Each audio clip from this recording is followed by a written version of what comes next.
when the world is drowning in sin, when the cries of the innocent shake the heavens, the final avatar of Vishnu shall descend, Kalki, the destroyer of darkness, the bringer of light. Dark Age begins. In the twilight of the age of Kali, greed, corruption and cruelty rule the earth. The cries of the helpless rise to the heavens as humanity forgets the path of dharma. But the wise sages remember. The prophecy written in ancient scrolls, when evil reigns supreme, Vishnu himself shall descend as Kalki in a humble village under the watch of the gods. A child is born, no ordinary boy,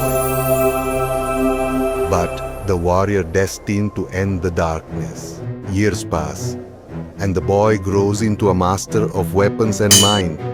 Trained by sages and blessed by the gods, his destiny takes shape.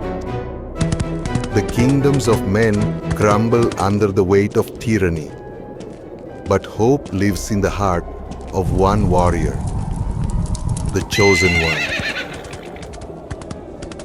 Riding forth on his white steed, Devadatta, Kalki answers the call of the heavens, his sword blazing with the light of Vishnu.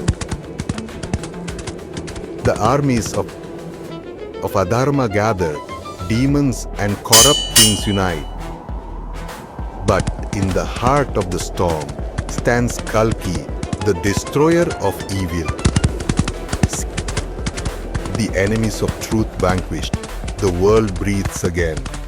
The age of darkness ends, and the golden age of Kalki, the final avatar, will return whenever darkness dares to rise again. And so, in the twilight of an age, the darkness was shattered. The final battle had been fought, the last shadow had fallen, and the prophecy fulfilled. Kalki, the destroyer of evil, the protector of dharma, had restored balance to the world. But this was not the end. It was the dawn of a new beginning.